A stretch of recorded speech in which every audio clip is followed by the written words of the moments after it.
ଝିଅକୁ ମାରି ଟଙ୍ଗେଇ ଦେଇଛି। ଶିବ ପ୍ରସାଦ ଜୋଇଁ କଣ ପାଇଁ ମାରିକି ଟଙ୍ଗେଇଲା? ଆଗରୁ ତ ନିର୍ଯାତନା ଦିଏ, ସବୁବେଳେ ଧମକ ଚମକ ଦିଏ। ତାପରେ ସେ ମାନେ ଅଲଗା ମାନେ ତାର ଅଛି ପ୍ଲାନ। ତା ଶାଶୁ ଶ୍ୱଶୁର ନାହିଁ, ତା ଦେଢଶୁର ଦିଅର ଆଉ ସେମାନଙ୍କ ମାନେ ଟିକେ ମିଶିକି ଭିତରିଆ ନିର୍ଯାତନା ଦିଅନ୍ତି ଆଉ।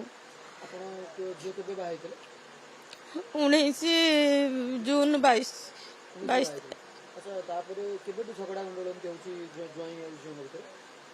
ଝଗଡ଼ା ତାଙ୍କର ହେଲେଣି ଆସିକି କେବେଠାରୁ, ସେଇ ବାହାଘର ପରେ ଠାରୁ ତା ଜିନିଷ ପତ୍ର ସବୁ ନେଇକି ବିକି ଟିକିରି କରେ। ଯେତେବେଳେ ଜଇଁ ବନ୍ଧା ପକାଇ ଦିଏ। ସେ ପୋଲିସ ଚାକିରି କରିଛି, ହେଲେ ତା ଜିନିଷ ପତ୍ର ନେଇକି ବନ୍ଧାବନ୍ଧି ପକାଏ। ତାପରେ ସେ ଏମିତି ରୁହନ୍ତି, ପାଟିମୁଣ୍ଡା ହୁଏ। ତାପରେ ଝିଅକୁ ଛାଡ଼ି ଦେଇକି କିଛି ଦିନ ପଳେଇଲା, 4 ବର୍ଷ ଖଣ୍ଡ ମୋ ପାଖରେ। ମାନେ ସେ ଅଲଗା ଭଡ଼ା ନେଇକି ରହିଥିଲା, ସେ ଭଡ଼ା ପଇସା ଆମେ ସବୁ ଦଉ। ସେ ପଳେଇଲା, ତା ଘରେ ଯାଇକି ରହିଲା। ତା ଘର ସେତେବେଳେ ସେ ଧମକ ଦେଲେ ଯେ ଯେବେ ଝିଅକୁ ଆମେ ଯେବେ ହବ ଆମେ ମାରିଦେବୁ। ସେଇ ତାଙ୍କର କହିଥିଲେ, ମାନେ ସେଇ ଶିବପ୍ରସାଦ ନିଜେ ଟଙ୍ଗ କହିଥିଲା। ତାପରେ ଏମିତି ଏଇ 4 ମାସ ହେଇଗଲାଣି।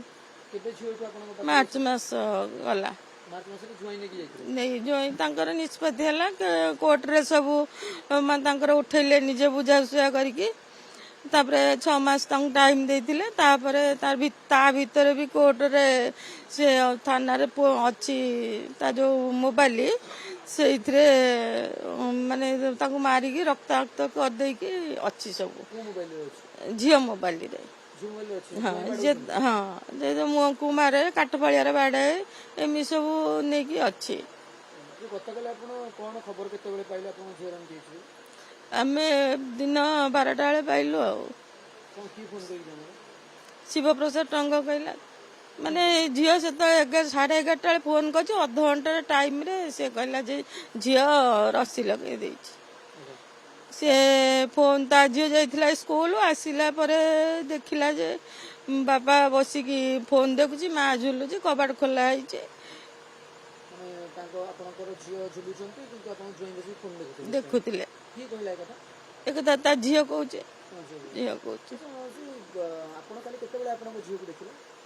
ଆମେ ଦେଖିଲୁ ଦିନ 1ଟା ଖଣ୍ଡେ ପରେ।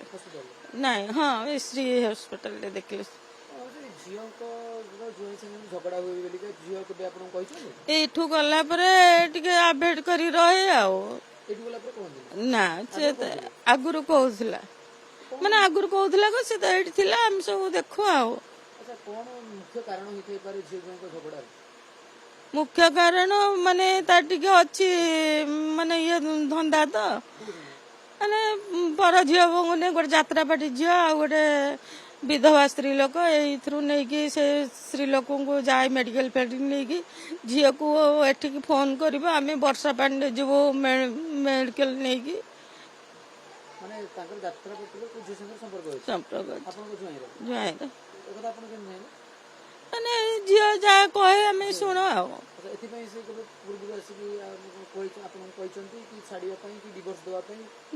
ନାଇଁ, ତାଙ୍କର ବା ଡିଭୋର୍ସରେ କେସ୍ ହେଇଥିଲା ନା, ଚାଲିଥିଲା ତାଙ୍କର, ସେ ନ୍ୟୁଟ୍ରାଲ ହେଇକି ତାଙ୍କର ରହିଲେ। ଡିଭୋର୍ସ ମାନେ ପୁଅ ଦେଇଥିଲା ଝିଅକୁ, ତାଙ୍କର ତାପରେ ଆମର ଏଠି କୋର୍ଟରେ ମାନେ ମହିଳା ଥାନାରେ ଦେଇକି ବୁଝିଲ, ମାନେ ଚାଲିଥିଲା କେସ୍ ଆଉ। ତାଙ୍କ ଭିତରେ ଫେରେ ଇଏ ହେଇଗଲା, ମିଶିଲେ ଆଉ ରହୁଥିଲେ। ଜଇଁ ଘର କେହି ଆସିକି ଆମକୁ ପଚରା ଉଚରା ଭଲ ମନ୍ଦ କେହି କରିନାହାନ୍ତି। ନା, ସେ ଭିତରିଆ ଅଛନ୍ତି ଆଉ। ମୁଁ ଚାହୁଁଛି ନ୍ୟାୟ ଚାହୁଁଛି, ଆଉ କଣ ଚାହିଁବି? ମୋର ତ କିଛି ନାହିଁ ନା, ଗରିବର ଦେଖ, ତା ଛୁଆଟି ପାଇଁ ମୁଁ ନ୍ୟାୟ ଚାହୁଁଛି। ତାର ଗୋଟିଏ ଝିଅ, ସିଏ 2ତୀୟ ପଢୁଛି। ପ୍ରଥମ ଏଫଆଇଆର ହଁ ଦିଆ ହେଇଛି, ପିପିଲି ଥାନା ଦିଆ ହେଇଛି।